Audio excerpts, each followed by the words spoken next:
Hello દોસ્તો, નમસ્તે।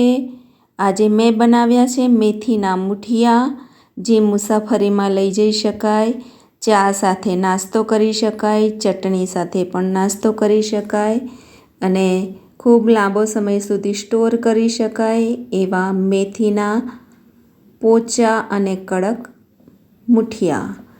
તો મેં મેથી ધોઈને સરસ ઝીણી સમારી લીધી છે।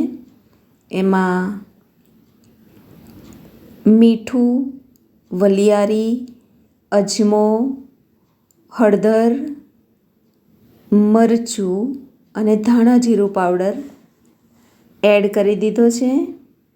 હવે થોડું દહીં એડ કરી દીધું છે, ખાંડ અને ઘઉંનો કકરો લોટ 2 વાડકી લઈ લીધો છે, 1 વાડકી ચણાનો લોટ ઝીણો।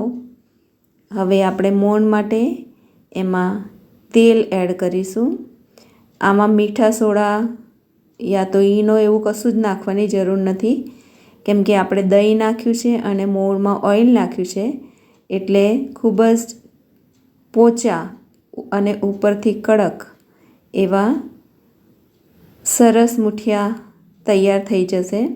તો આ રીતે આપણે લોટને સરસ રીતે મિક્સ કરી દેવાનો છે અને 15 મિનિટ માટે એને સેટ થવા મૂકી દેવાનો છે, કેમ કે આપણે કડક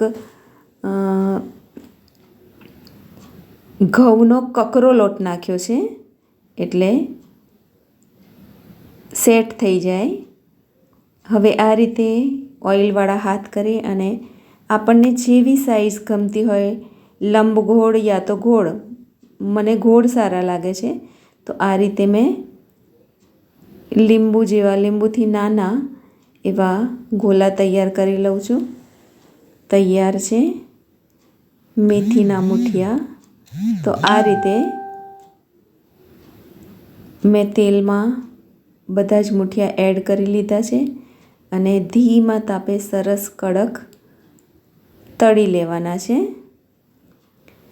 તો દેખો ક્રેક પણ પડવા લાગી છે। તો આપણે ચટણી સાથે પણ ખાઈ શકીએ છીએ, ચા સાથે પણ ખાઈ શકીએ છીએ અને મુસાફરીમાં લઈ જવા માટે તો બહુ જ સરસ છે, કેમ કે આપણે ટ્રેનમાં ચા સાથે યા તો ચટણી સાથે ખાઈ શકીએ છીએ। તો તમે પણ બનાવો દોસ્તો અને તમે પણ ખાઓ અને મારી ચેનલને સબસ્ક્રાઈબ કરો, મારા વિડીયોને શેર કરો અને તમે મારો પૂરો વિડીયો દેખ્યો એ બદલ ધન્યવાદ। Thank you.